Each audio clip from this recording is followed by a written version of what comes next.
question. 16h-18h, Elliott Deval sur Europe 1.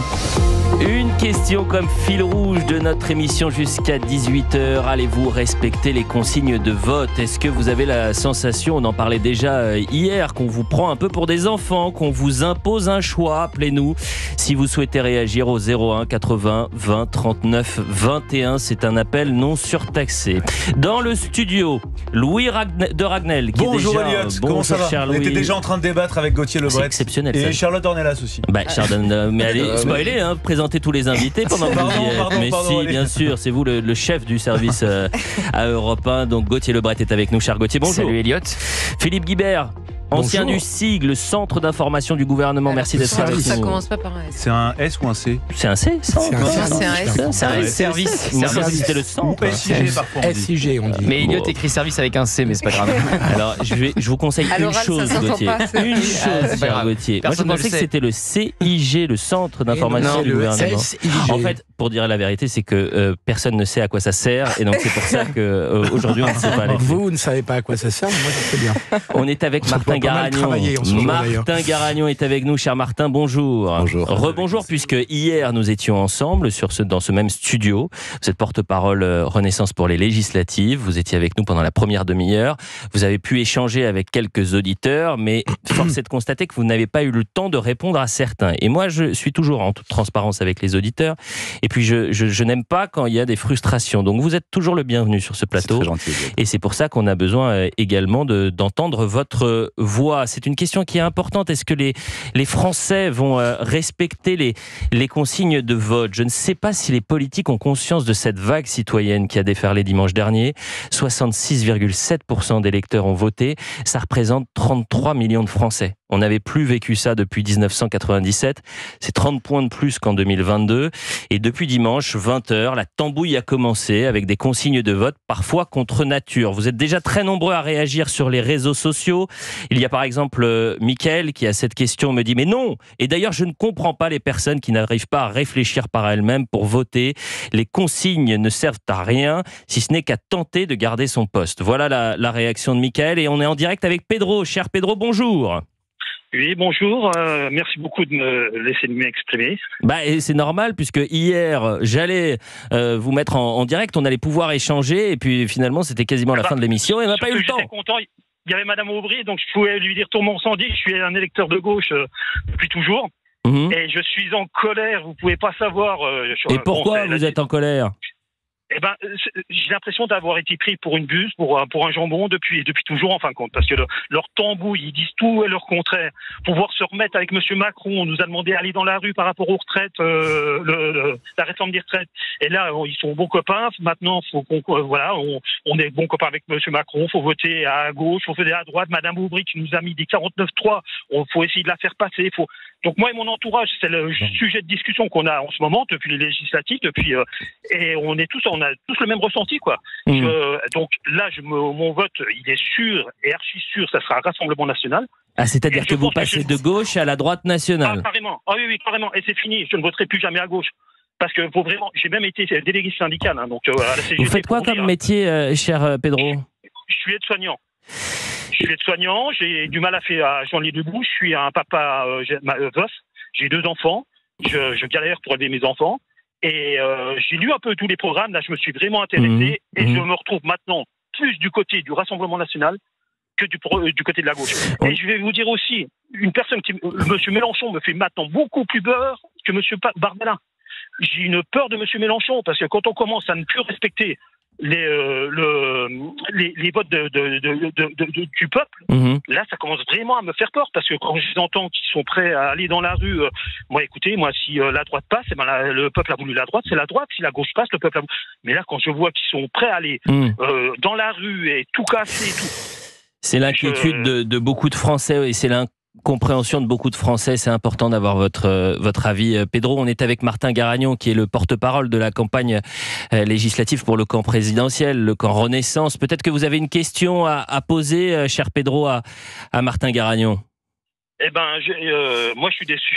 Voilà, c'est plus qu'une question, c'est une sensation, c'est la déception. Une sensation. Et M. Macron, j'avais cru qu'il nous avait compris quand la gauche a voté pour lui aux élections. Il a dit cela m'oblige. Je pensais que pour la retraite et tout ça, mais je vois qu'ils n'ont pas de parole, parce que ça les oblige sur le moment, et après, ils font leur popote et ils font tout. Donc voilà, je suis vraiment en colère, je suis déçu. Et voilà, donc merci beaucoup de m'avoir laissé. C'est la moindre des choses. La parole des Français est la plus importante. C'est vous qui avez la parole, c'est vous qui avez le pouvoir de 16h à 18h sur Europe 1. Je vous remercie beaucoup et continuez votre émission, elle est magnifique. Merci beaucoup. Merci beaucoup, cher Pedro. Attendez, il y a Martin qui va vous répondre quand même. C'est un électeur déçu, un électeur de gauche qui ne comprend pas ce que vous êtes en train de faire, votre petite tambouille, cher Martin Garagnon, et qui décide de voter le Rassemblement National. Qu'est-ce que ça veut dire? On lui dit quoi, là? Mais déjà, je suis content de m'apercevoir que j'ai 2 points communs avec Pedro. La première, c'est que moi, j'ai pas attendu dimanche pour avoir peur de Jean-Luc Mélenchon. Donc, c'est très bien que pour un électeur de Manon Aubry, on découvre enfin le danger que représente Jean-Luc Mélenchon, y compris d'ailleurs pour des électeurs de gauche. C'est un véritable c'est un repoussoir, Jean-Luc Mélenchon. Tout le monde le dit maintenant à gauche. Donc, c'est un point commun. Et le deuxième point commun, c'est qu'effectivement, quelle que soit l'issue du scrutin dimanche soir, il s'agira, lorsqu'on est un républicain et un démocrate, de respecter le choix des Français. Tous ceux qui appellent de manière totalement irresponsable à contester le verdict des urnes par la rue, c'est totalement anti-républicain et antidémocratique. Surtout lorsqu'on a une mobilisation, une participation aussi élevée. Vous l'avez rappelé, ça fait plus de 20 ans qu'il n'a pas eu une telle 97. Voilà, donc 27 ans qu'il n'y a pas eu une telle participation. On ne peut que s'en réjouir. Et donc, Jean-Luc Mélenchon vous fait peur, mais visiblement Louis Boyard ne vous fait pas peur, Martin Garagnon, du côté du camp présidentiel, puisque Loïc Signor préfère rester pour éviter que le RN passe. C'est un choix, c'est votre choix, les Français décideront dimanche. J'aimerais qu'on écoute Gérald Darmanin, parce qu'il n'est pas du tout sur la même ligne que Gabriel Attal. Écoutez, c'était ce matin. En général, les consignes de vote, c'est à proscrire. Les Français sont des grandes personnes et n'ont pas besoin qu'on leur tienne la main jusqu'à l'isoloir. Ils votent pour qui ils veulent au premier et au second tour. C'est à nous de les éclairer le plus possible sur les enjeux de cette élection. Faire barrage au RN, c'est une nécessité pour chacune et pour chacun d'entre nous. Mais pas au prix de voter pour un candidat de la France insoumise. Moi, j'aime trop la police. J'aime trop les forces de l'ordre. J'aime trop les gendarmes pour pouvoir voter pour un candidat de la France insoumise. On était avec Pedro il y a quelques instants du côté de Nancy. On part dans les Bouches-du-Rhône avec Marie-Hélène. Chère Marie-Hélène, bonjour. Bonjour Elliot, bonjour tout le monde. Alors pour vous, c'est hors de question de suivre les consignes de vote. Racontez-nous. Ah mais carrément pas, non. Bon, déjà leur petite tambouille, ça nous conforte dans notre choix. Je vais rester sur ma ligne des européennes. Je ne sais pas, je suis dans le droit, donc je suis dans le droit, je travaille dans le droit. Le mot d'ordre, c'est surtout faire barrage à RN, coûte que coûte. Les alliances, elles sont dégueulasses. Enfin, je vois ça, c'est pitoyable. Les débats sont inintéressants. C'est toujours tu fais toi ça, toi tu fais ça, toi tu fais ça, toi tu fais ça. Ils n'apportent rien aux Français. Et puis je sais pas moi, c'est la voix du peuple, pour le peuple et par le peuple, il me semble, non? Donc Emmanuel Macron nous a ouvert la grande porte en nous disant je vous ai compris. Dit-il, je vous ai compris et du coup je dissous l'Assemblée pour vous donner la parole et du coup comme c'est pas dans leur parti, comme ça ne les intéresse pas, on est là à mettre tout barrage contre le RN. Il en est hors de question, il faut qu'ils passent, j'espère qu'ils passeront et ça donnera un petit peu une leçon à tout le monde. Mélenchon, c'est un danger public. Tout ce qu'on voit, nous, aujourd'hui, c'est pitoyable. Donc, si je me dis que si l'extrême gauche passait, ce serait une catastrophe pour la France. Gauthier Lebret veut réagir. Non, mais c'est très intéressant ce qu'on entend depuis le début de l'émission, puisqu'on nous expliquait quasiment que les reports de voix se feraient de manière automatique, de Renaissance vers le nouveau Front Populaire et vice-versa. Et les sondeurs ont complètement changé la donne avec les premières projections depuis les désistements, en donnant parfois une fourchette très basse pour le RN, autour de 190 députés, donc bien loin de la majorité absolue. Moi, je vois d'autres chiffres. Je vois que 80% des électeurs de Renaissance, sondage Odoxa, condamnent, désapprouvent les désistements et les deals locaux avec le nouveau Front Populaire. Je vois sondage IFOP que 26% des électeurs du premier tour de la majorité présidentielle souhaitent une majorité absolue pour le Rassemblement national. Et je vois tous les sondages qui ont été faits avant les élections législatives, disant, comme vient de le dire notre auditrice, que Jean-Luc Mélenchon fait plus peur que Marine Le Pen et que Jordan Bardella. Donc je pense qu'il ne faut pas enterrer trop vite la victoire du RN potentielle dimanche. 01 80 20 39 21 si vous souhaitez réagir. Est-ce que vous allez les suivre, ces consignes de vote? Philippe Guibert, vous avez un avis là-dessus? Est-ce que c'est contre-productif d'appeler les Français qui sont quand même assez grands, qui sont concernés par ces élections? On le voit sur les audiences des débats, sur le nombre de votants lors du premier tour. Est-ce qu'ils en ont pas un peu marre qu'on les infantilise? Je pense que quand on est un responsable politique, on prend ses responsabilités et on dit pour qui on vote ou pour qui on ne vote pas. Ça, c'est une chose. Je pense que on reprocherait légitimement aux politiques de ne pas dire leur position, de ne pas dire leur choix, de ne pas dire leur vote. Après, les électeurs, mais c'est pas la première fois quand même qu'il y a des questions de désistement, de retrait de candidature.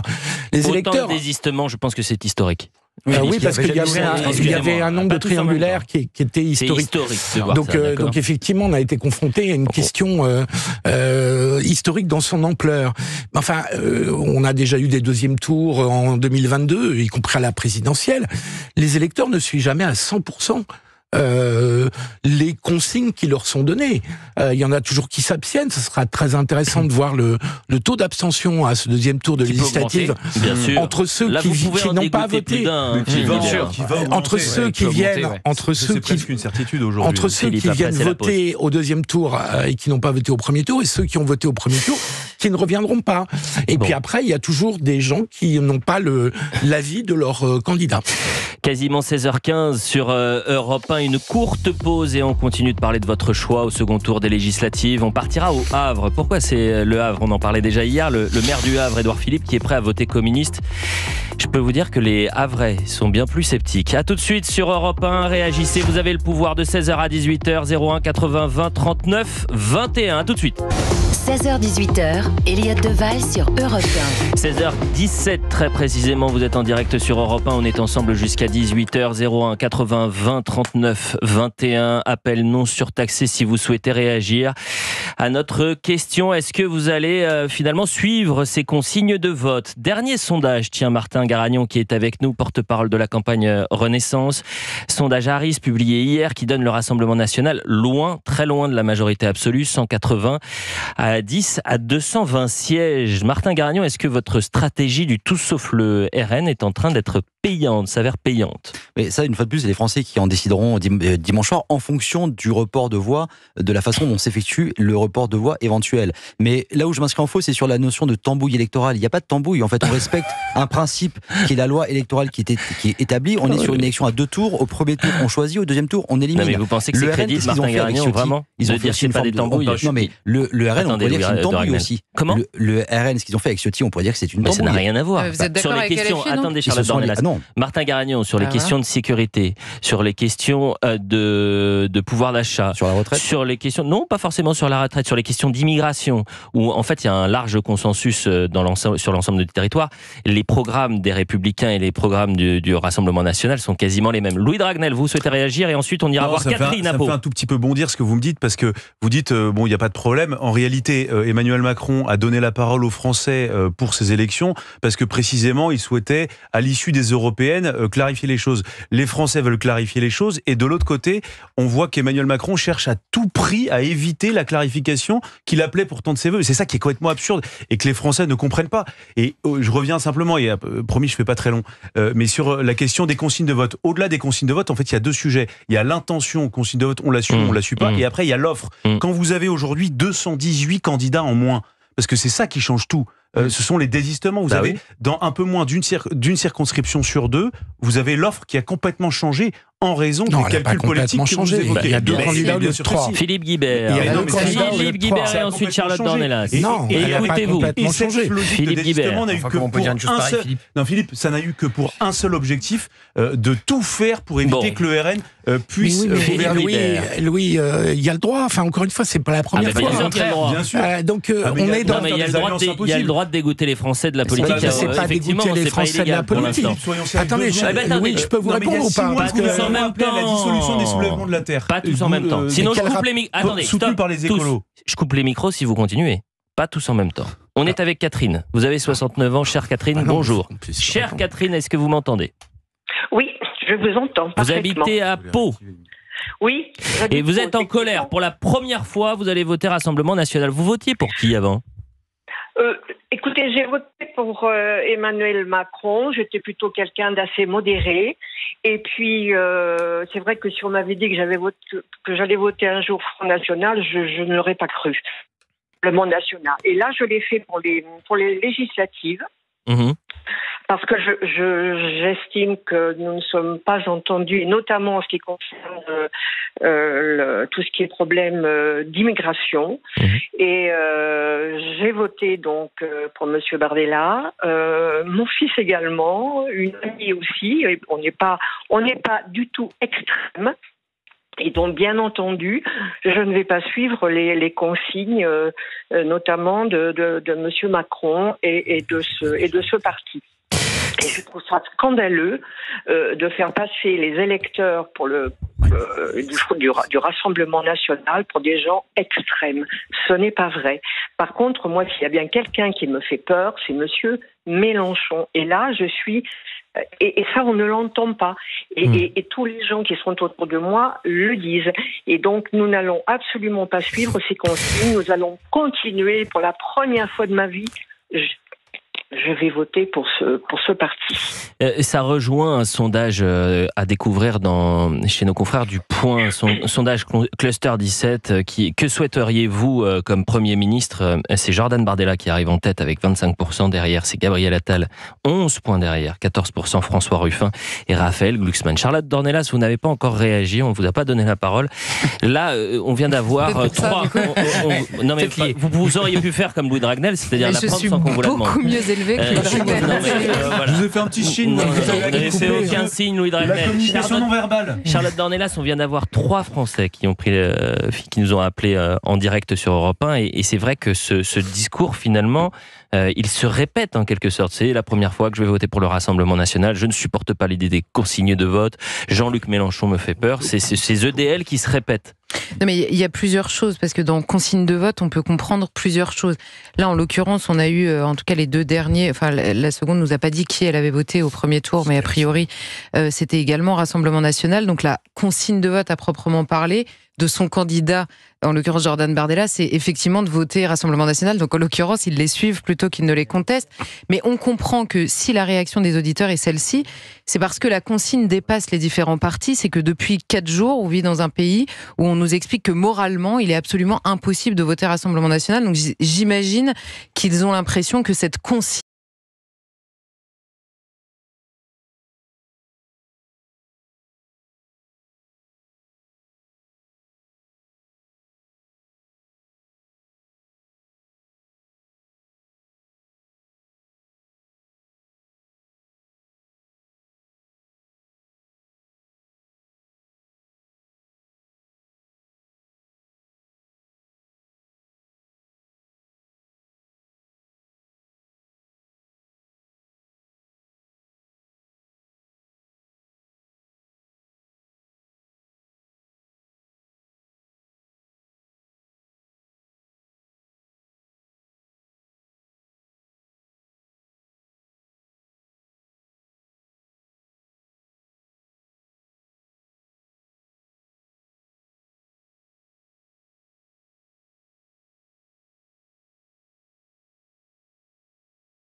Europe 1, le journal permanent. 16h30 sur Europe 1, toute l'actualité, c'est avec Émilie Daez. Rebonjour Émilie. Rebonjour. À 3 jours du second tour des législatives, le climat se tend. Il se passe quelque chose qui confine à la libération de la violence, assure Gérald Darmanin, qui annonce que 30 000 policiers et gendarmes seront mobilisés dimanche.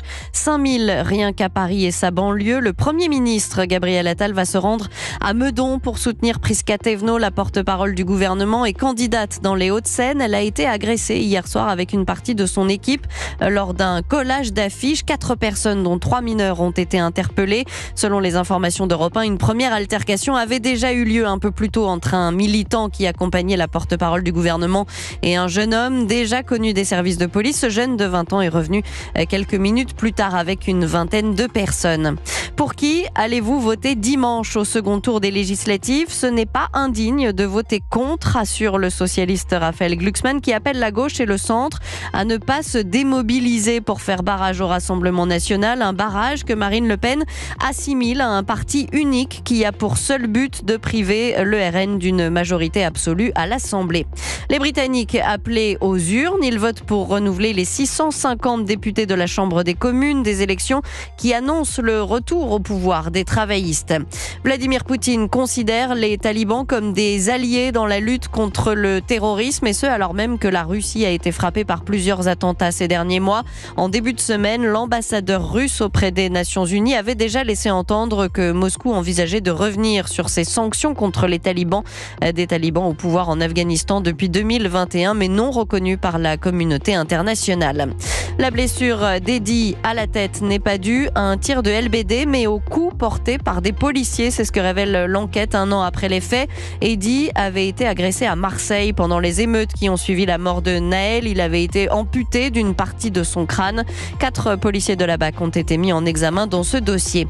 Et puis le Tour de France, 6e étape entre Mâcon et Dijon. Une étape plate qui devrait profiter aux sprinteurs, arrivée prévue dans 1 heure. Merci Émilie, rendez-vous à 17h. À tout à l'heure. 16h-18h, Elliot Deval sur Europe 1. Un peu plus de 16h30 sur Europe 1, on est ensemble jusqu'à 18h. Chers auditeurs, vous l'avez compris, dans cette émission, vous êtes la pièce maîtresse. Donc réagissez à la question du jour, consigne de vote, vous respectez ou vous ne respectez pas. Dimanche, allez-vous suivre les directives de votre camp politique ? On a eu énormément de réactions dans la première demi-heure, on vous attend bien sûr.